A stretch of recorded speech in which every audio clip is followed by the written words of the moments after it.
All right, folks, welcome back to Mike and Maurice's Mind Escape. We have episode number 214 today. We have a special guest back on, Dr. Rick Strassman. And before we get started here, he does have a YouTube channel that's up and kicking, so go check that out. I have the link down below. And before we, let's see here. Let's do this too. We are going to have some questions for a Patreon segment afterwards. So if you're interested, head on over to our Patreon at patreon.com/mindescapepodcast. For just $2 a month, you'll get exclusive guest episodes and segments, including the one that we're going to do today. I did upload one with Matthew Clark, who wrote the book Botanical Ecstasies from the last episode that we did regarding soma. And check that out. It's pretty interesting as well. And one more thing, head on over to indrasweb.org. This is the social media platform we created to connect open minds. So whether we're talking about this subject or similar subjects, metaphysics, whatever it is, it's a perfect place to do it. You can sign up there, and we are still working on getting it in the App Store. So, one more thing. If you're interested, we are going to do a giveaway at the end of the month. Here's a picture of our Mind Escape t-shirt. Leave us a 5-star review on Apple and take a screenshot, send it to our email. And we're going to pick a winner at the end of the month. So go check that out as well. But let's get into this real quick, but I'm going to do a little intro because he does deserve it. Dr. Strassman is currently an American Clinical Associate Professor of Psychiatry at the University of New Mexico School of Medicine. From 1990 to 1995, Dr. Strassman led a government-approved and funded clinical research team at the University of New Mexico studying the effects of N,N-dimethyltryptamine, or DMT, on human subjects in experimental conditions. Dr. Strassman is the president and co-founder of the Cottonwood Research Institute. He is also the author of DMT, the Spirit Molecule, Inner Paths to Outer Space, DMT, the Soul of Prophecy, and Joseph Levy Escapes Death. Glad to have you back on, Rick. How are you doing? Good. Nice to see you. Good, Mike. Thanks for joining us. Absolutely. Last time I think we focused a lot on like the science and the new science, and it was very science heavy, and I didn't think we got to any of the mystical or metaphysical aspects of this. So I figured we'd do a little bit of that, and then maybe towards the end we'll get back into some more of the scientific questions. But so something I've been just theorizing and throwing around for a long time now has been the idea that psychedelics are the source of our understanding and fascination with metaphysics. And I think that could probably go back to the dawn of civilization. Do you think psychedelics are the inspiration for where we get the idea of gods, geometry being the building blocks of reality, and there might be realms beyond our senses, stuff like that? Well, if you want a kind of a broad definition of what I think that psychedelics do, is they make the previously invisible visible. So where the location of what used to be invisible is, can be, debated. Is it just a chemical reaction in your brain on drugs, or is it perceiving things that exist out, to the outside of us, which we're now able to perceive? So, I think that, that both of those possibilities would fall under the larger umbrella of making the previously invisible now visible. So that, I think, pertains to the role of thought and ideas. You can have ideas and thoughts that you aren't aware of, or you're barely aware of, you don't believe are true. You've looked at them and discarded them, but they're still rattling around. I think that psychedelics can focus a light on things that you've been thinking but have been unconscious of, for example.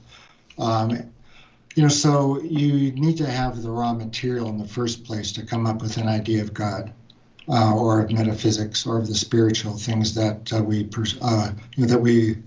feel but don't see. So if someone is an atheist, for example, and they've wondered about, is there a God or not, and I just need more proof, they trip. They take a psychedelic, and they focus on the area of doubt, like, I wonder if there's a God. Oh, I feel that there is a God, and I'm sure now that there is one. So they come back from their trip now believing in God, But the kernel of the idea was there originally. Whether you perceive other worlds or not, like dark matter or parallel universes, I think that's a really tough thing to even experimentally question. So, it's interesting to speculate about, and some young student out there might want to take that on as a project to photograph the contents of invisible worlds and then compare them to the DMT state. But I think we're some time off from that kind of information. Yeah, I always ask our guests, especially when we're talking about metaphysics and psychedelics and stuff like that, have you seen the gods, or have you experienced anything surreal in day-to-day consciousness? And I've experienced a lot of weird things, but in day-to-day consciousness, I haven't really experienced all too much of that. Obviously I've never experienced the gods or God or anything like that. But in altered states, psychedelic states, deep meditation, these are some things that you can kind of have these weird mystical experiences and experience those things. So I do think that there is something to that. And as you mentioned, it could be something that's already manifested in the mind previously that comes out in those experiences. Yeah, well, I think that's one of the strong points of the term psychedelic. It means mind manifesting or mind exposing. Right. Mind disclosing. So it isn't the case that those ideas are new, but they're being manifested in a new way. Absolutely. After conducting the DMT experiments, did you look for archetypes or similarities between the experiments? The different experiences that the subjects had, did you find any crossover there? And if so, was there anything that you found that was interesting? Well, the typical experience on a high dose of DMT is, it can be generalized. Most people go through the same stages. It begins quickly if you smoke it or inject it. It begins quickly. There's a rush with a lot of inner tension and feeling of acceleration, some anxiety. And then you lose awareness of your body as the world breaks up visually. And you enter into a world of light, which is full of content, full of material. You're witnessing it, you're able to interact with it. And it's more real than real. That's one of the striking comments that was quite frequent. And then it peaks in a few minutes. You start coming down at around 10 minutes. You're able to drink tea and answer questionnaires at 25 minutes. And you administered it intravenously. I think David Nichols synthesized it for you for those experiments. How different do you think the experience is between that and, let's say, smoking it or something like that? Well, a couple of our volunteers had smoked DMT previously, and they described the intravenous infusion as just a little bit quicker. But still, it's pretty quick. I mean, within a few heartbeats, you begin to feel the effects. And I already touched upon another question regarding that, the experience, but it sounds like I think we already got to that with preconceived ideas or possible biases of the brain going into these experiments. That bespeaks the importance of what is intrinsic to the drug. Is it the drug that's doing the work, or is responsible for the content, or is it the person? And I think the drug is a way of that person getting in closer touch with themselves. In the case of DMT, the visions are quite striking, and are the feelings that one experiences in beholding the visions, and the information that you glean from the state. And even the visions can be reduced, I think, to the personality of the person experiencing it. In a way, they're kind of like dreams. They're symbolic of other things that you can articulate. So, for example, if it's a monster that that you see, you can ask them, who does that remind you of? It could be your dad. It could be your boss. So, the visions are specific to the person, and the interpretation of the visions is dependent on the person. So that kind of indicates the importance of developing your mind and your psychology as best you can in anticipation of getting the most out of any psychedelic experience. So one woman in the Spirit Molecule mentions surfing her DNA backwards at light speed, and then you have Jeremy Narby, who wrote The Cosmic Serpent, talking about DNA and that, and biological stuff mixed with the shamanic practices and everything. And then you have a few people. We've had a few people on the show mention the idea that DMT entities might be some sort of epigenetic memory of past lives or consciousness. Why and how do you think DNA relates to the DMT experience? Well, how does DMT and well, a long time ago, actually, there were studies indicating that DMT intercalates between the two strands of DNA. It can, if it can, fit in the space which is created by the double helix, like the two nucleotides or nucleosides. So it may be able to change the conformation of DNA, which would affect its transcription.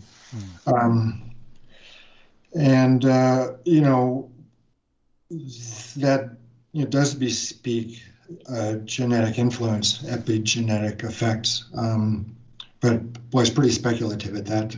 Sure. Yeah.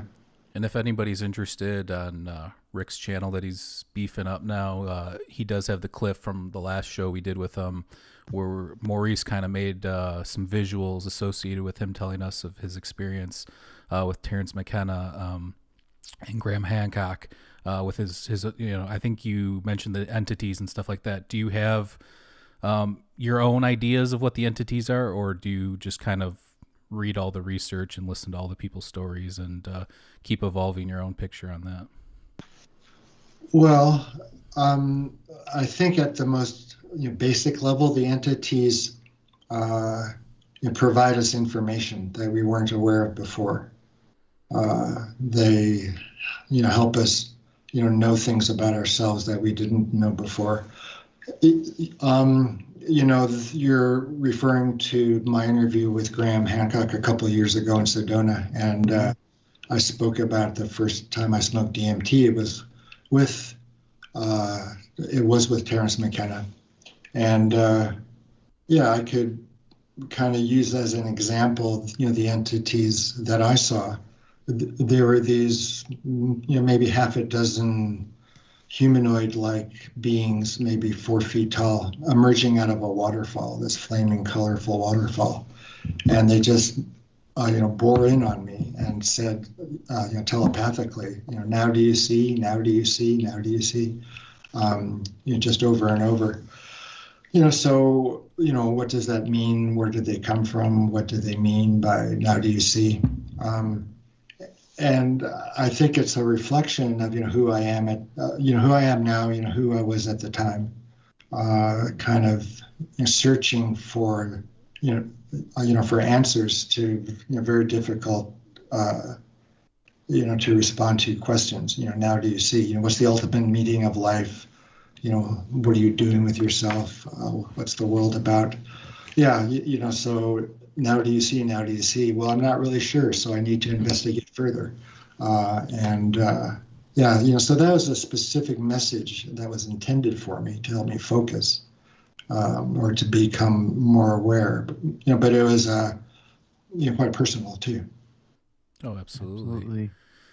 In terms of the entities too, some people suggest that it's probably, or it could be part of our subconscious or us speaking to ourselves through the mind, or just stuff that's like layered way down in there that's coming to the surface or something like that.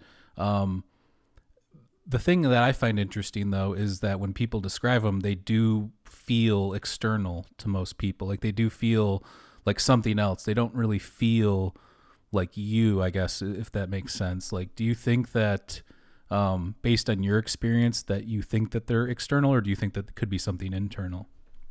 Yeah. Well, yeah, like we were talking about just before, I think it's impossible to say. Mm. But there are different models. Um, there's a model that's internally generated, like it's in our unconscious or in parts of the brain that aren't being activated. And we were kind of referring, to that model, the psychological model in the case of the beings that I saw.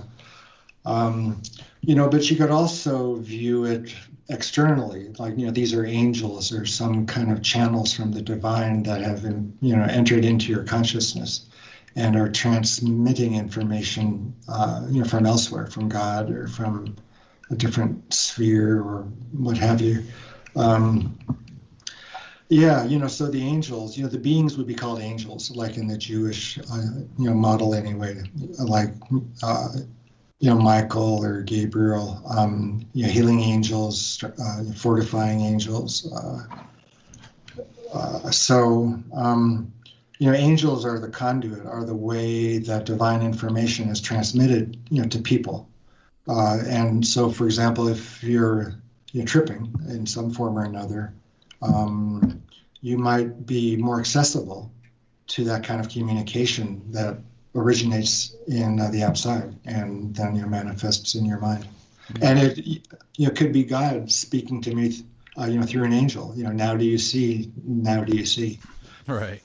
Um, so a lot of people also report, trickster like archetypes or these elves. I know, do you think that when Terrence McKenna mentioned the machine elves that became an archetype and people That's what I was started just gonna to, ask. Yeah. do you think people started to envision that and then it became part of our culture in a way that it does color the experience?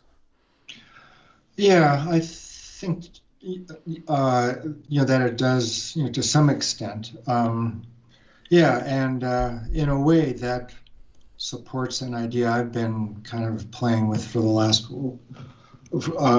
last couple of years about the placebo effect. Mhm. That if you keep an eye on the scientific literature, there's one new thing every month which psychedelics help. I mean, the list grows every month. Eating disorders, marital strife, nature appreciation. I mean, alcoholism, tobacco abuse, depression. You can think of them, some ways as super placebos. They produce the effect that you want, and that the environment is kind of steering you in the direction of. So, if you start hearing about tricksters on DMT and then you trip, you're more likely, I believe, to encounter tricksters than may have been the case beforehand. Hmm. So uh, rather than the exact mechanism of, for example, the more common appearance of the tricksters is to try and figure out what they are saying to us, what kind of information they're you know communicating with us about. So do you think that's like the pre notion of seeing something like that? Because I know there's a commonality where people take it and they all kind of they might have different experiences, but there's some kind of common thread where they see something similar. Do you think that's because of their prior knowledge of what they're expecting before going into that? Well, it's their expectations for sure, but I think also it's the raw material of the mind. You're only able to visualize things using visual components that you already possess. So you can't think in concrete. For example, you think with your neurons, and they produce visions. So if you've never seen something in your real life, you wouldn't be able to kind of recreate it or use it in Hmm. providing visual form to the information which is being transmitted to you, communicated to you more clearly. So if you think about the components of the visions, is it a humanoid thing? Is it an insect-like thing? I believe that those images aren't as important as the information that they contain. So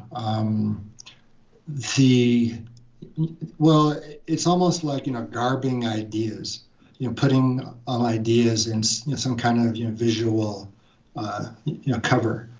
So you can perceive the cover. It draws your attention. It interacts with you. But it's covered that way. It looks that way. It's in garbed that way with visual components in order to communicate with you. To let you start thinking about something that you weren't aware of before. In day-to-day consciousness, writing and language have a massive role on our consciousness and mindset. But do you think in the psychedelic realms, specifically the DMT realm, there is a level of understanding that transcends writing, language, and even symbols and symbolism? Because in DMT, the Spirit Molecule documentary, it seems like people just have this general, the people that were describing their experiences have this general knowledge or this understanding that happens that seems to transcend, like I said, all that writing, language, all that stuff. When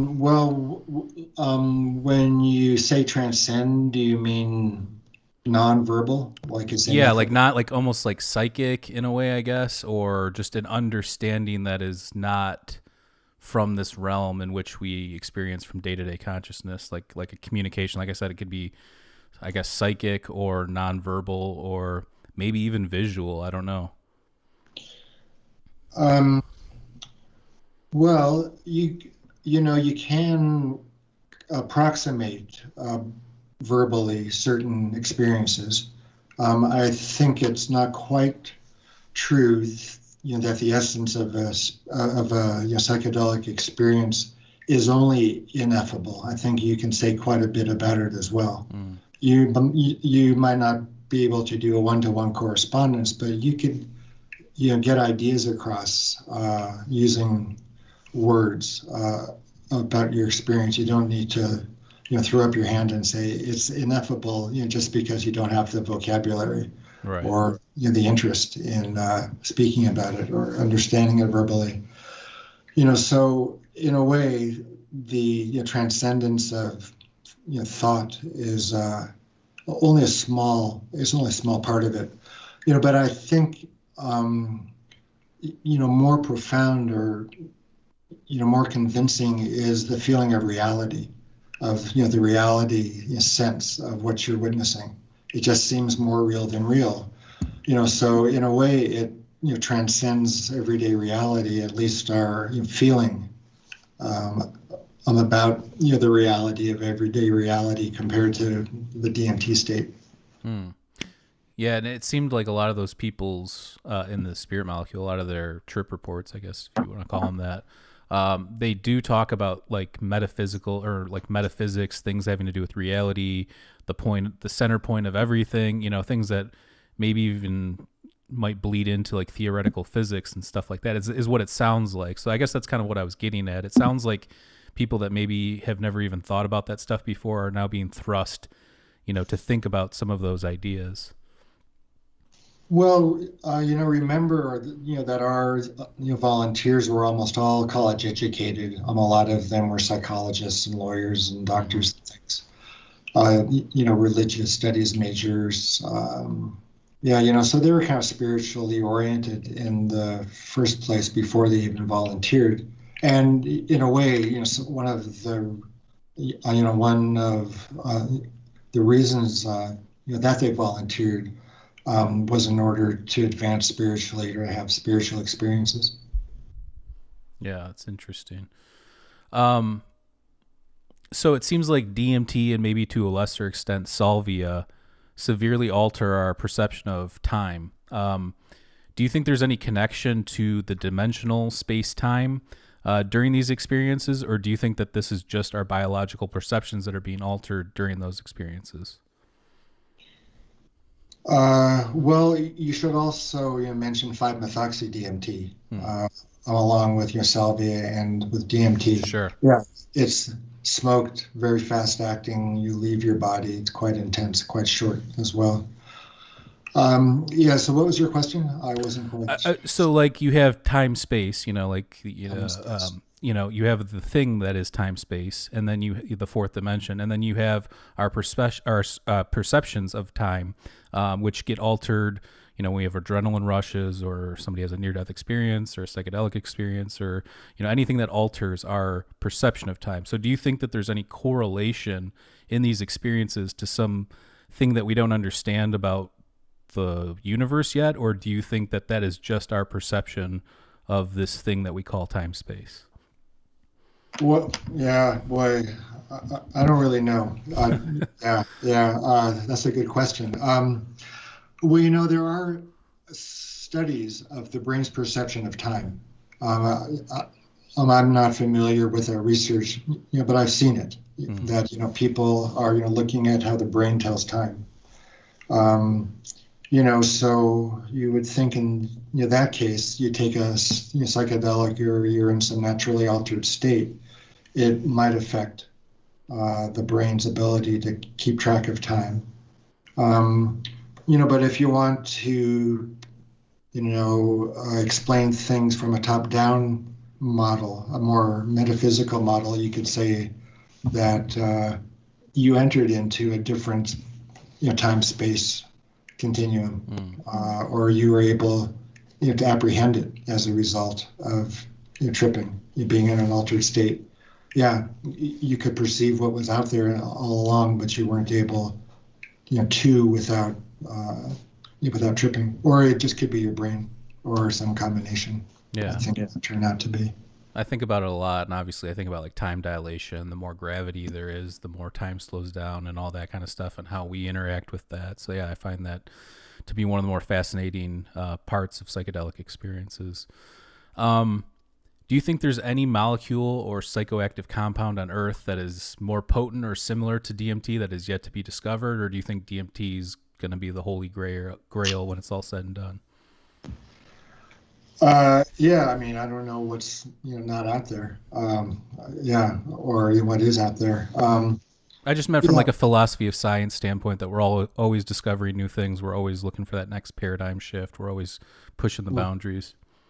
Yeah, I think that's true. But still, we're just beginning to, glimpse what the function of DMT could be, its regulation in the brain. So I think there's a lot to be learned from DMT itself. Yeah, that's interesting. Is there anything that you've uncovered recently or researched or found interesting recently that, whether it be somebody else's research or something that you've stumbled upon in the last year or so, or a couple years, that you find fascinating regarding this whole topic? Yeah. Well, so scientifically, there's stuff going on, and especially this last 18 months is commercially what's been going on. Scientifically, I think I must have mentioned that University of Michigan paper because we spoke last year, and that paper came out in 2019. Yeah. Which spoke about the synthesis of DMT in mammalian brain, co-localization of the two necessary enzymes. And the concentrations of DMT were quite high in the brain, as comparable to the levels of known neurotransmitters like serotonin or like dopamine. So I think the hunt is on for proving a DMT neurotransmitter system in the mammalian brain. You would wonder what that would be responsible for. Well, the hallmark of DMT is the feeling of being more real than real. So it could be this DMT neurotransmitter system regulates our sense of reality, which would be kind of cool. I mean, it would be in a way the endomatrix. It's kind of engarbing our ongoing experience with a particular spectrum of perception. So I think, once you can, turn on the DMT neurotransmitter system or turn it off, I think we'll start to look more carefully at what is reality, what is real. And you could do knockout animals that didn't produce any DMT. You could block the enzymes which are required for DMT synthesis. So you can knock out those genes, and you could breed animals that didn't produce any DMT, which would be a very strange experience, I think. Or you'd be able to turn it on. Activate levels, which would, in a way, if they got to what is seen with injection, it would be disembodied as well. So I think the regulation of the DMT, neurotransmitter system, if one exists, is going to be just a rabbit hole of scientific and metaphysical discussion. Yeah, you mentioned the U of M study from 2019. I think John Dean was the one studying all that. And shout out to John Chavez, who made the DMT Quest documentary. We've had him on the show before, too. They talk about all that stuff in that documentary. You're in that documentary as well. Do you think, I think part of there was 3 discoveries associated with that, and you mentioned a couple of those. And I think last time we talked, it was just a new study, and I think we've just briefly touched on the fact that it was produced in, the whole brain and not just the pineal gland is what we were talking about on the episode we did before. But there's also this other idea that it could be contained, or it is contained in our spinal fluid and probably more prevalent in the body than we even expected before. I know there's a study I think Stephen Barker did at LSU, and he found levels of DMT increased in animal brains when LSD was administered. So many psychedelics may not even create these endogenous hallucinations. It's called the endogenous hallucinogen neuronal system agonist theory, which then that stimulates the release of endogenous hallucinogens. But I guess the study never got published, and there's really no funding for a lot of this kind of science going on. Well, with the commercialization of DMT, among other psychedelics, I think it'll, boost, basic research as well. So I think, it's an interesting, question. Do the other psychedelics, work at least, partially, through the release of endogenous DMT? That'd be quite interesting. Yeah, no, I think that is kind of interesting. And I mean, it's so weird that we produce it in our bodies. And given the fact that there are so many psychoactive compounds out there, the one that is probably the most potent is the one that we produce. As again, that goes back to what you were mentioning, that could give us a better picture of, what's going on with reality and the metaphysics and, the mind and everything like that. So, let's see here. I think we touched on this last time, but that 2013 rodent study where they induced a rodent into cardiac arrest, and then they found higher levels of DMT produced, which obviously you've speculated, other people have speculated. Is this what's at the core of the near-death experience? Is it an endogenous chemical release, or is it a combination of things? How do you feel about that now, looking back at all these studies? Mm-hmm. Yeah, well, that study that demonstrated elevated levels in the dying brain is also from 2019. Yeah, so they induced a cardiac arrest in the rodents and looked at their brains, and the concentrations of DMT went up, especially in the visual cortex of the dying animal. So that supports in a way a role of endogenous DMT in the near-death state.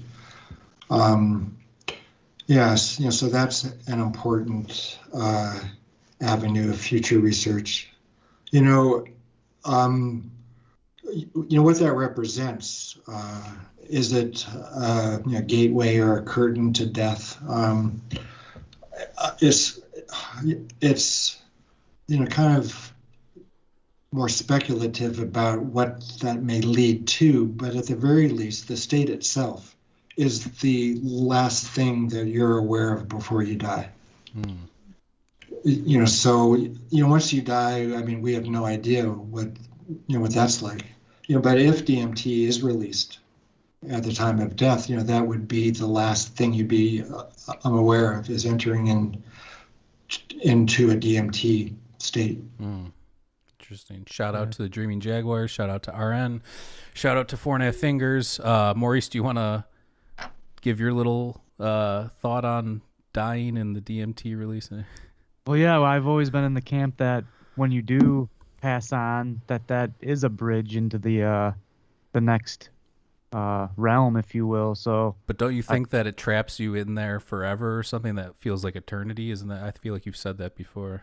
I didn't necessarily say that, but when you're in a dream state, time seems to last a lot longer than what actually is going on. So if you're dreaming for 5 minutes, you wake up, it feels like you were in there for a day or a week or whatever. Right. But in reality, in this realm, you were only in that for 5 minutes. So yeah, one of my thoughts or theories would be that as you're getting ready to pass on, that the flood of that DMT, which is it's interesting that we're starting to do more tests and see that it is being released in animals and stuff like that nearing their death, that you would be somehow trapped. I wouldn't say trapped, but it would help you ease into the next phase of whatever existence is. Again, that's coming from someone that's probably more spiritual, I know, than Michael maybe, but that's kind of my thought. You're saying I'm not spiritual, bro? No. Them's fighting words. No, mystical Maurice is definitely a little bit more mystical. Cousins, Yeah. Yeah, no, I think it's definitely a romantic thought for sure. What do you mean romantic? Well, in the sense that would be the transit, like having this transcendent hallucinations or psychedelic experience could be like, let's say consciousness does survive death in some fashion or another. I mean, we know where does the mind go? We know about physical things, and how the universe kind of works in that regards, but what do we know about the mind and consciousness? We don't really know a ton. So I think it would be romantic to think that would be the bridge or the transitional point into some next level or of consciousness or something like that. Well, it could also be true. Right. Yeah. Yeah. Absolutely. Yeah. Oh, I'm not discounting that at all. I was just saying I romantic in the sense that, yeah, I mean, there's something more than this. Yeah, exactly. Anything that could prove that, especially in the science realm, would be very nice and reassuring, which I don't know if that's ever going to be presented. And that's where I guess faith would come into play to a degree. Yeah. We don't know what it's like to be dead. I mean, we know what it's like to be near death. But nobody knows what it's like to be dead. But it still, it seems as if you're in a hallucinatory, world as your last awareness. Mm-hmm. And if there's a role for DMT in that hallucinatory state, it's interesting to think of giving DMT as a dry run for death, or at least for the near-death state. You can induce it, and you can learn to negotiate within it. Yeah, that's part of a lot of rituals and mysteries from the ancient world and even some of the modern world, this idea of dying and coming to grips with your own death before it even happens. And I think that usually, if you look at like ancient Greece and the Eleusinian mysteries or the sacred mushroom rituals in Mesoamerica, or a lot of these things kind of bring that up as well. We do have a question from the Dreaming Jaguars. They are asking, are you aware of the first extended state trials at Imperial College that have just finished? 5 test subjects have undergone 5 sessions of around 30 minutes of breakthrough state. Oh, no. I haven't heard from that group for maybe a month. Okay. Yeah, they have some questions. They told me they were well underway. Okay. I didn't get information. Well, that's very good. That's great news. 5 people in a breakthrough state for 30 minutes. That's pretty exciting. Absolutely. Yeah. And I think they're working on trying to interview one of the people that had that experience as well. I don't know when that'll happen, but I know that that's something that they might have been working on there. So, Yeah, I mean, I think when you look at that whole thing, that's fascinating too. So, what's happening for more than 5, 10, 15 minutes, when you get to 30 minutes, and then what kind of effect would that have on you when you came back? Would you have some sort of altered consciousness from being deep in there? Or, I don't know if you have any speculations on that. Well, I think in a lot of ways, it'll be like drinking ayahuasca. I mean, if you drink enough ayahuasca, you have enough, DMT in your brain that's as, high as you need to get completely out there. There is the complicating factor of the beta carbolines, the harmine and the harmaline. You know, but I've drunk some high doses of ayahuasca, and at the higher doses, it's a full-on DMT experience, and it waxes and wanes over a few hours. So I think in a lot of ways the extended state will be like that. The advantage though of an extended state, an intravenous extended state, is you could turn it on and you can turn it off, and you can moderate the dose, the level that you're at on a kind of minute to minute basis, or 5 minute to 5 minute basis. So that's a valuable advantage over ayahuasca.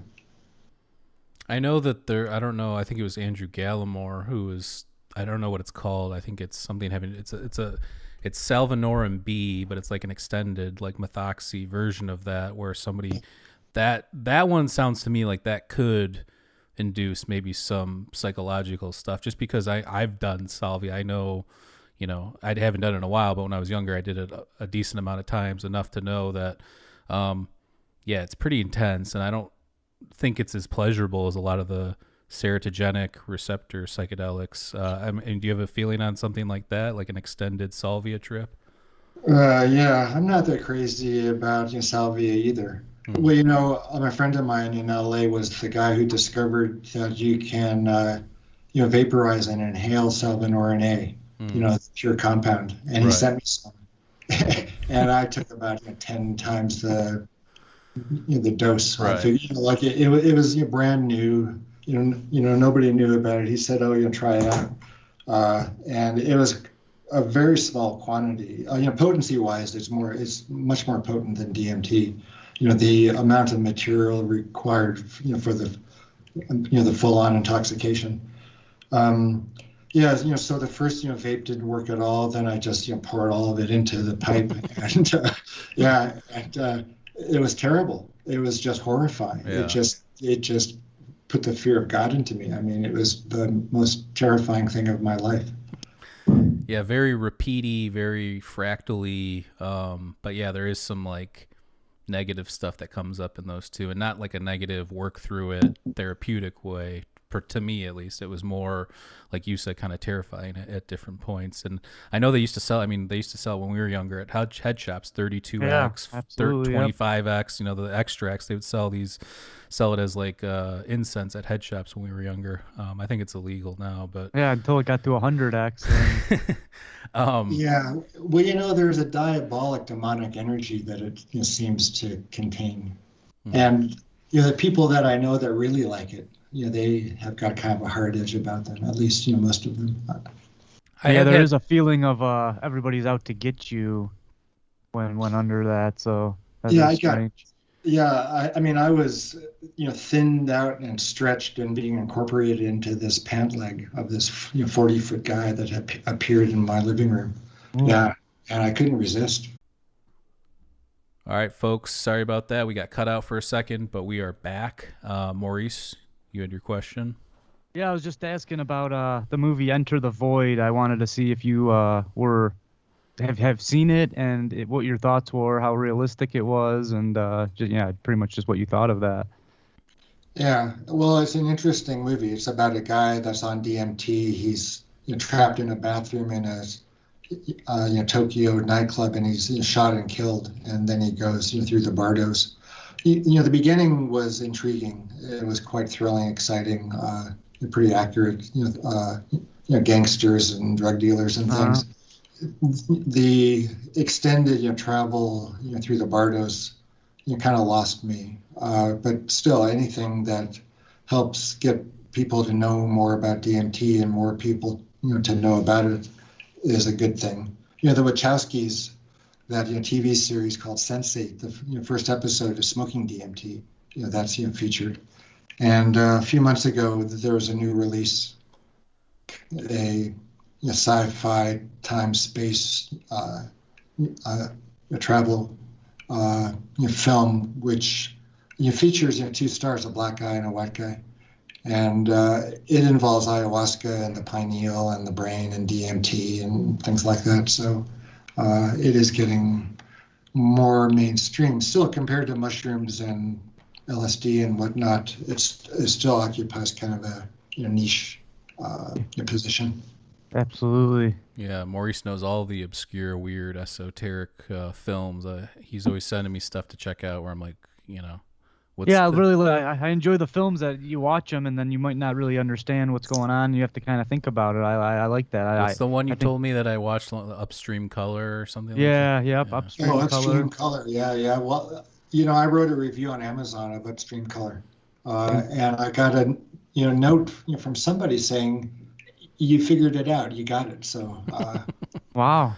I'll have to read that review. Yeah, Maurice is gonna have to. I have my own thoughts, but it's kind of left up in the air, and I like movies that may or may not have a meaning. Well, it's good that the director has a meaning for it, but I also like them when they're open ended, where you can create your own meaning, and that happens a lot with music, where you listen to a song and you might feel a mood one day, and that song might mean something to you that one day, and then you feel something different, and then it has a different meaning to you. I like those open ended type of things. So.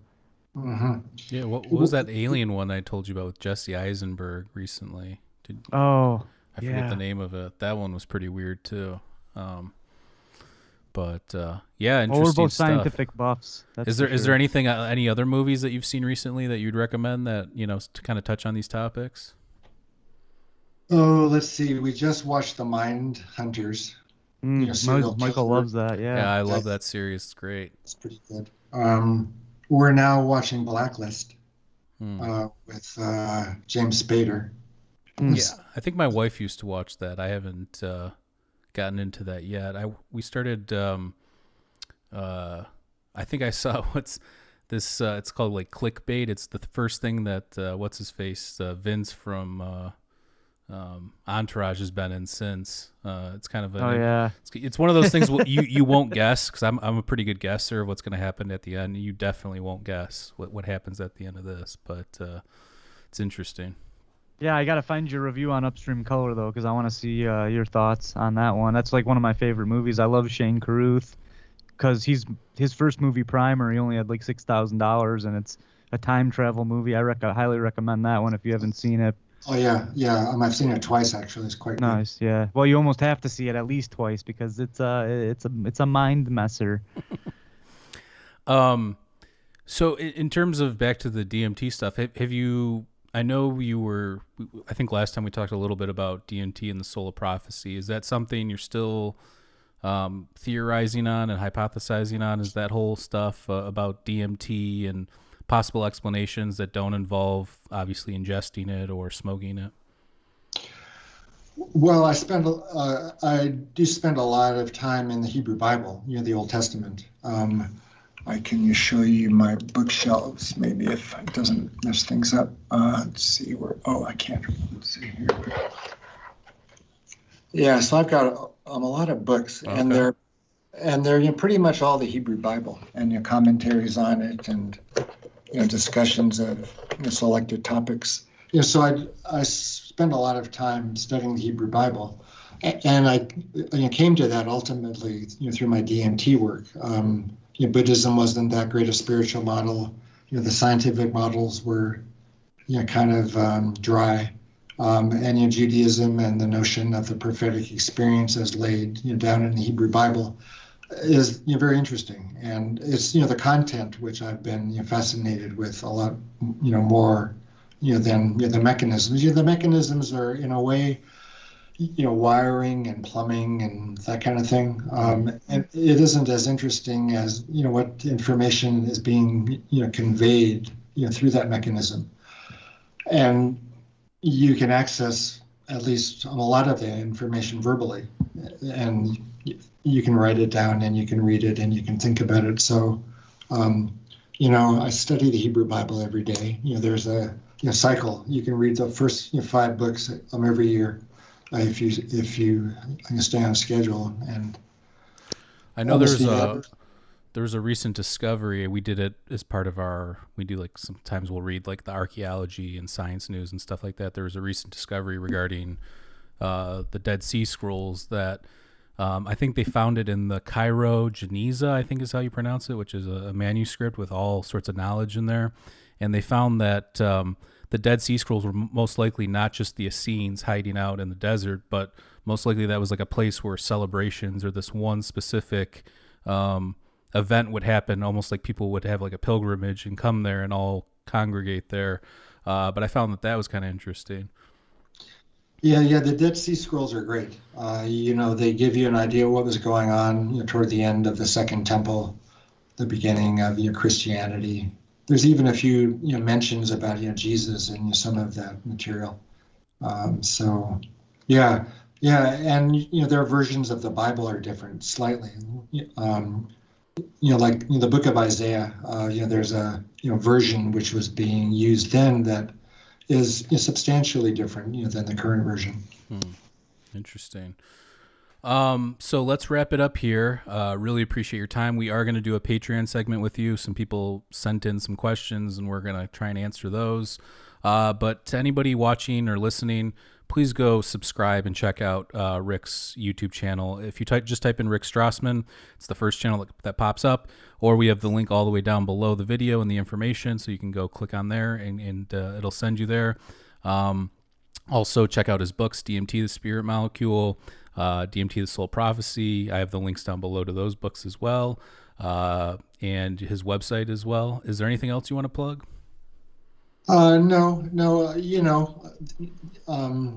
that's the standard material. I've got a face on Facebook as well, so you check it out. You'll like me. Yeah, I know you post a lot of stuff. I follow you on Facebook as well. I know that you're always posting science articles relating to this stuff and just interesting stuff in general. So go find them on there. And before we get on out of here, head on over to our Patreon at patreon.com/MindEscapePodcast. For just $2 a month, you'll get exclusive guest episodes and segments like the one we're about to do right now with Rick and answer some questions. And just go check it out. And one more thing, head on over to indrasweb.org. This is the social media platform we created to connect open minds. Sign up for a profile and start hypothesizing, theorizing, and speculating. And one more thing, we do have a shirt that we will auction off. If anybody wants to give us a 5-star review on Apple Podcasts, take a screenshot of it, and that basically enters and send it to our email, which is found on our website or the link down below, and it'll enter you in for the free shirt. So check that out. And thank you, Rick, so much for your time, and it was great to have you back on. Thank you, sir. Thanks, guys. It was a pleasure. One question. Do I need to stay on this platform? No. We'll wrap it up here, and then we're just going to record the other things separately. So just, hang on where you are now, and you don't have to do anything. I'll do everything from my end. So. Oh, okay. So you'll be reading me the questions, but on Skype? Yes. Okay. All right. Well, thank you, everybody, so much. We love everybody. Stay safe out there, and we will catch you next time. Peace. Peace.